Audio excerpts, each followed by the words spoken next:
Hi, ako si Rick at ikukwento ko ang malagim na nangyari sa amin ni Maria. Rick, halika dali. Ano ba yon?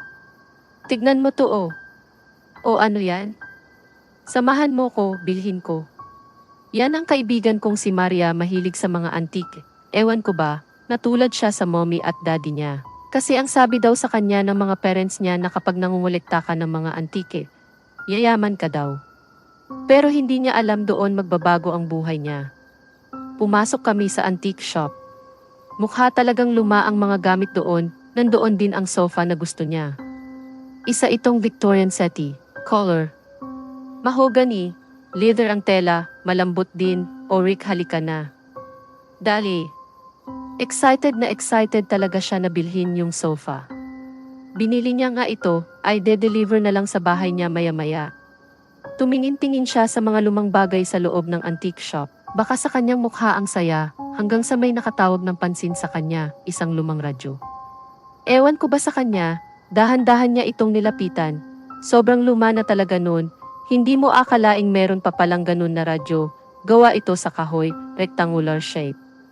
Kisasti, Rick, halika.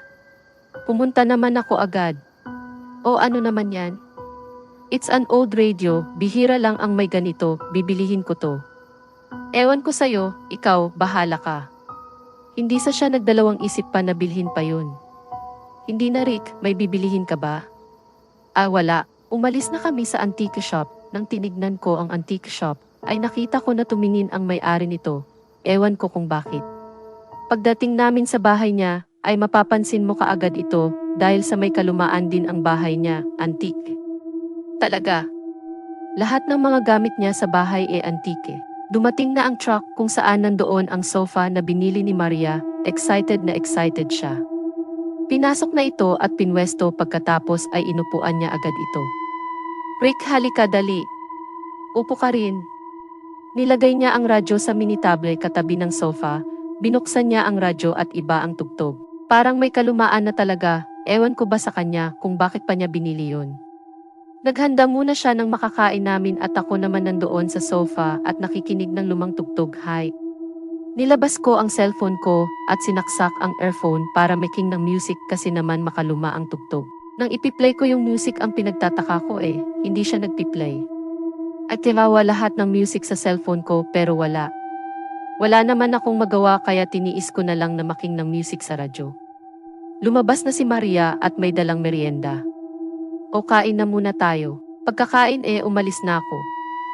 Si Maria naman ayan ini-enjoy ang bagong lumang bago ay iwan basta sofa. Gabi na at na doon si Maria nagluluto siya ng pagkain niya nang biglang bumukas ang radyo niya. Nagtaka siya dahil wala namang tao sa sala, pinatay niya naman ito kanina. Pinatay niya ulit at bumalik sa pagluluto.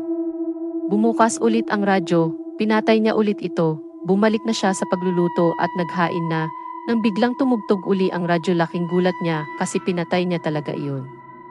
Naghain na siya sa dining area at kumain. Bawat subo niya ay tinitignan niya ang radyo, pagkatapos kumain ay nagligpit na siya. Pumunta siya sa sala para manood nang biglang tumunog uli ang radyo. Napatayo siya dahil sa nagulat ito. Pinatay niya ulit ang radyo at umakyat na lang siya sa taas at itinulog na LNG ang lahat. Sa baba naman ay tumunog ulit ang radyo at sa pagkakataong yon ay may narinig siyang mga tao. Pilit niyang pinapakinggan kung ano ang mga sinasabi nito pero hindi niya maintindihan. Sumilip siya sa salat at nakita kung sino ang mga tao, mga luma sila. Mahahalata mo kasi yung mga pananamit nila at ang ayos nila. Nagkakasiyahan sila, nagsasayawan sa tugtugan. Sa nakita ni Maria ay agad niya akong tinawagan at sinabing pumunta agad dito. Pumunta naman agad ako. Sumilip siya at nakitang wala na sila doon. Dumating ako at agad akong niyakap ni Maria, sinabi niya sa akin lahat ng nakita niya. Sabi ko naman, yan kasi, bili ka ng bili ng mga antike, kung ano-ano tuloy na dadala mo dito sa bahay. Masisisi mo ba ako, gusto ko talaga ng mga antike. Doon muna ako nagstay sa bahay niya pansamantala. Umaga na at may trabaho pa ko kaya naman umuwi muna ako sa bahay ko para magbihis. Parehas naman kami ng trabaho na pinapasukan ni Maria kaya magkikita pa kami. Nagising na si Maria at naligo na rin, iniisip pa rin ang nangyari kagabi. Umalis na siya sa at nakita kami sa trabaho, marami na naman kaming asikasuhin na mga papeles ngayon. Hindi namin namalayan na hapon na pala, sabay na kaming umuwi, malakas na malakas ang ulan. Nagpatawag kami ng taxi kay Kuya Guard, kasi nga sobrang lakas talaga ng ulan, may bagyo ng mga panahong yon.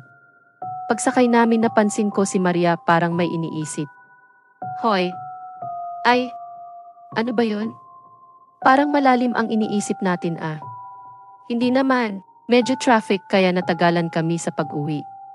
Natulog muna kami sa biyahe, pagkararing namin sa bahay niya ay napansin namin na may mga tao at bukas ang ilaw. Agad kaming pumasok at nakita ang mga tao, nagulat kami. Nandoon ang mga taong nakita ni Maria kagabi. Nagsasayawan, nagkikwentuhan. Pagbukas namin ng pinto ay bigla silang napatingin sa amig dalawa. Nag-iba ang mga mata nila, naging pula sabay ng pagtulo ng dugo sa kanilang mga mata. Sa sobrang takot namin ay napatakbo kami. Hindi na namin pinansin ang malakas na ulan, kahit mabasa kami basta makatakas kami sa bahay na yun. Tumawag kami ng jeep at pumunta sa bahay ko para doon muna magstay. Hindi muna kami bumalik sa bahay nila Maria, baka habulin pa kami ng mga yon. Pagsakay namin sa jeep ay hingal na hingal kaming dalawa. Ano ba yun Maria? Yun yung mga tao na nakita ko kagabi.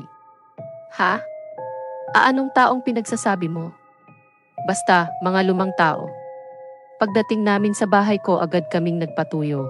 Binigyan ko siya nung mga damit niya na iniiwan niya lagi, madalas din kasi siya magstay sa bahay ko.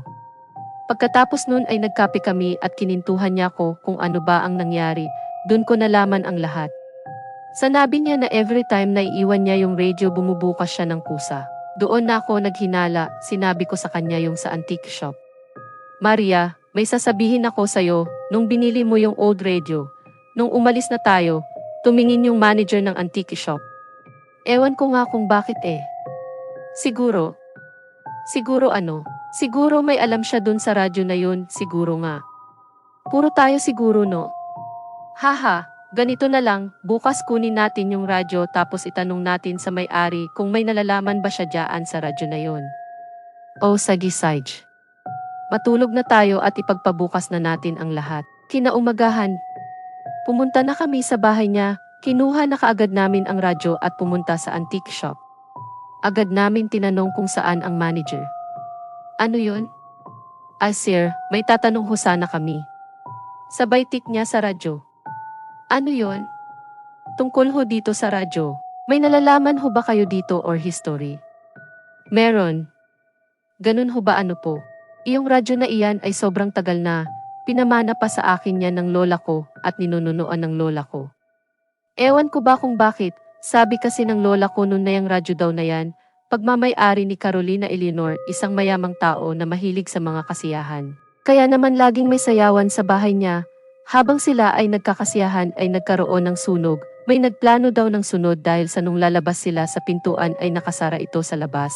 Kaya wala silang nagawa. Nasunog sila sa loob ng buhay at ang nakaligtas ay iyang radyong yan. Grabe ho pala no? Oo, kapag pinapatugtog yung radyong yan ay bumabalik ang mga taong nasunog, nagsasayawan at nagkakasiyahan. Pwede po ba namin itong isuli kasi ho, hindi na ako makatulog ng dahil dito eh. Ay naku iha, hindi pwede dahil kapag ikaw ang nagmamay-ari ng radyong yan ay hindi ka iiwan yan. Ha? Ano pong dapat kong gawin? May mga bumili na niyang radyong yan, binalik din, pero hindi sila tinigilan ng mga kaluluwa ng mga namatay. Ganito ang gawin mo. Kailangan mong pigilan ang pagtugtog ng radyo. Ha? Paano yun? Kapag tutugtog ang radyo ay kailangan mo itong panatilihing nakataob para hindi makalabas ang mga kaluluwa diyaan sa labas ng radyo. Kapag hindi mo ito magawa, ano po? Kapag hindi ko magawa, mangyayari sa'yo ang nangyari sa kanila, masusunog ka ng buhay. Natakot si Maria sa narinig niya, porsigido siya na lubayan siya ng mga taong yun. At isa pa, pagkatapos ang lahat ng mga tugtog ay kailangan mo itong sirain, 20 beses na tutugtog ang radyo. Kapag hindi mo na bilang mamamatay ka, yan ang mga hindi nagawa ng mga taong nakanili ng radyong yan. Oh Sage po. Salamat. Lumabas na kami sa shop at bakas ang takot sa mukha niya, kinakabahan siya na baka kung anong mangyayari sa kanya. Huwag kang mag-alala, sasamahan kita. Salamat Rick ah. Umuwi na kami sa bahay niya at tulad ng pinangako ko, sasamahan ko siya. Naghanda kami ng papel para isulat kung ilan na ang tumugtog. Alas 7 na, naupo na kami sa sofa, at doon nagsimula ang unang hudyat. Tumugtog na ang radyo at agad namin itong itanaob pero parang may puwersa na tumutulak sa radyo pataas para hindi namin maitaob. Pinipilit namin na maintaob ito at blag. Nataob namin, hingal na hingal kami, hindi namin alam na ganun pala kahirap hanggang sa sumapit ang ika-isa 0 tugtog, 13 tugtog, 17 tugtog at ang 19 na tugtog. Wala na kami gaanong lakas na itaob pa ang radyo. Hanggang sa sumapit ang ika-20 tugtog sabay noon ay ang pagtunog ng malaking orasan ni Maria na hudyat na 12 oras na ng madaling araw. Last na to, kaya natin to. Tumugtog na ang ika-20. Parang iba ang puwersa nito dahil kahit anong gawin namin to, hindi namin maitaob. Para bang nakaglue sa lamesa, ang ginawa namin sinipa namin pababa para mataob pero ayaw pa rin. Ginawa namin lahat. Rick, dali, tulungan mo ko. Ayan na, mabababa na natin. Nagawa nga namin. Laking tuwa ni Maria nang magawa namin yun. Ang sunod niyang ginawa ay sinira niya ito, winasak. Tuwang-tuwa siya nang ginawa niya yun. Nagyakapan kami at baka sa mukha niya ang kasiyahan.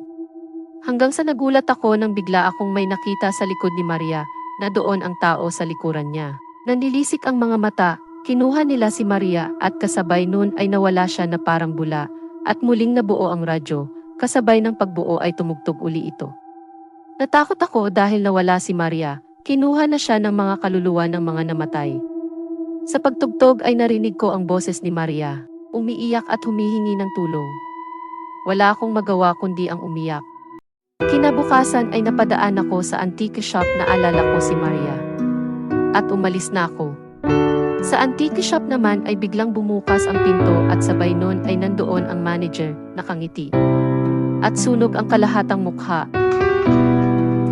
At dito nagtatapos ang malagim na kwento ni Maria.